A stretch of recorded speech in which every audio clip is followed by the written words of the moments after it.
জামাই এত বড়টা নিতে আমার কষ্ট হচ্ছে, এখন বুঝেছি আমার মেয়ে কেন তোমাকে দেয় না। হ্যালো বন্ধুরা, আমি তোমাদের জন্য আরও একটি নতুন ভিডিও নিয়ে হাজির হয়েছি। ভিডিও খুবই ইন্টারেস্টিং হতে চলেছে। আজকে আমি বলবো নিজের মেয়ের সংসার বাঁচাতে নিজেকে জামাইয়ের হাতে কিভাবে তুলে দিলাম। চলো গল্পটি শুরু করি। আমার মেয়ে আমাকে তার বাড়িতে ডেকেছিল, কারণ সংসারের কাজকর্মে তার কিছুটা সাহায্য প্রয়োজন ছিল। আমি সেখানে গেলে জামাই আমাকে খুব আন্তরিকতার সাথে স্বাগত জানালো। মনে হলো আমার মেয়ের থেকে জামাই বেশি খুশি হয়েছে আমাকে আসতে দেখে। যখন আমি রাতে বিশ্রাম নিচ্ছিলাম, আমার জামাই আমার পাশে এসে বসল এবং বলল, মা, আপনার মেয়ে আজকাল আমাকে কোনো সময় দেয় না। সংসারের দায়িত্ব ও কাজের চাপে সে সময় দিতে পারে না। সংসারের দায়িত্ব ও কাজের চাপে সে খুবই ক্লান্ত হয়ে পড়ছে। এখন আপনি আমার শেষ ভরসা। আপনাকে এখন আমাকে খুশি করতে হবে।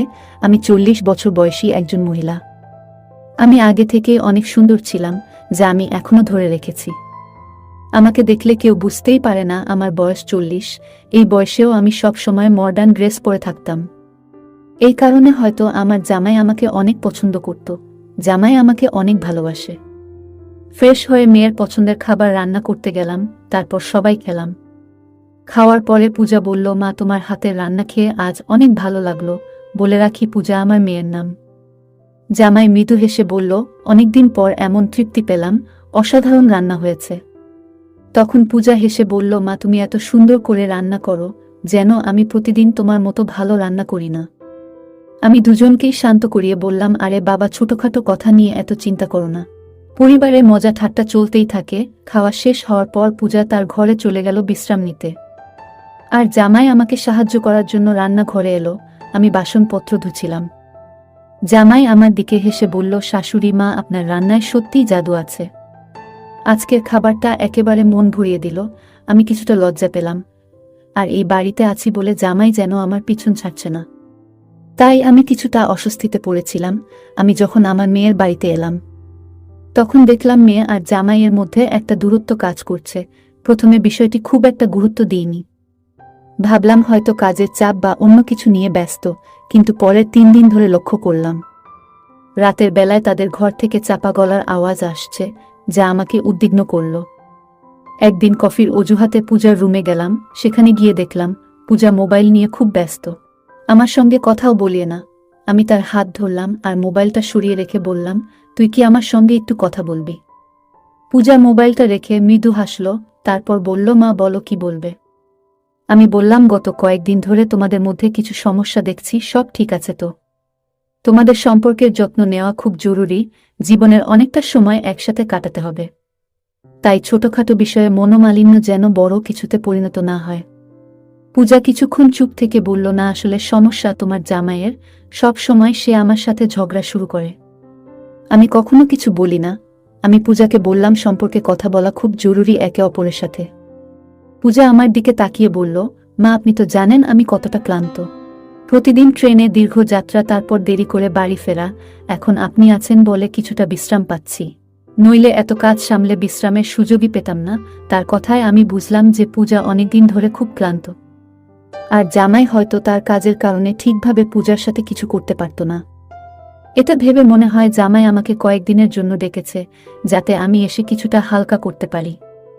এদিকে জামাইও কিছুটা ব্যস্ত ছিল। যেদিন আমি পূজার সাথে কথা বলছিলাম, সেদিন সন্ধ্যায় হঠাৎ জামাই বাড়ি ফিরল। আমি হাসি মুখে বললাম, আজ তাড়াতাড়ি এসেছো, ভালো হয়েছে।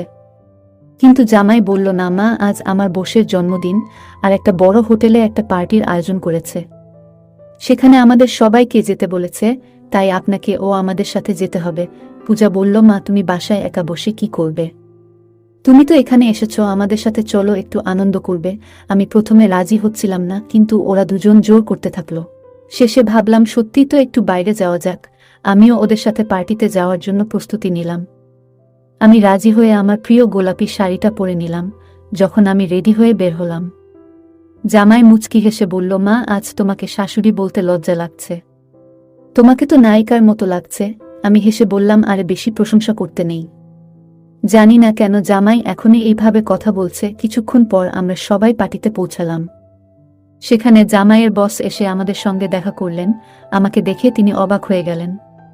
জামাইকে বললেন, তোমার শাশুড়ি এত সুন্দর।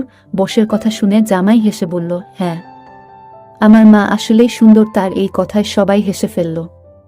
জামাই গর্বের সঙ্গে বলল, আমার মা সবসময় এই রকম।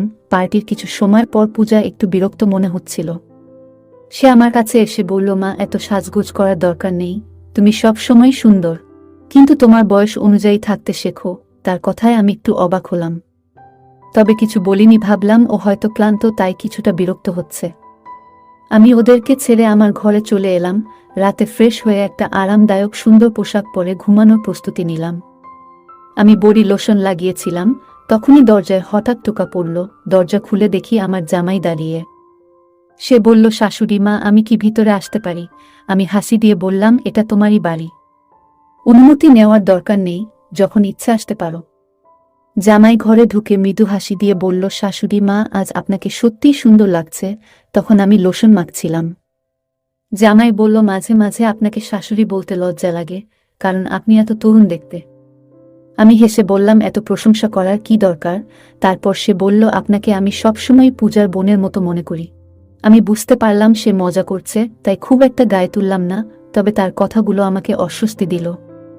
তাই আমি আলোচনাটি অন্যদিকে ঘুরিয়ে দিলাম। কয়েকদিন পর মেয়ের ঘর থেকে তর্কের আওয়াজ পেলাম। বুঝলাম স্বামী স্ত্রীর মধ্যে কিছু ঝামেলা হয়েছে।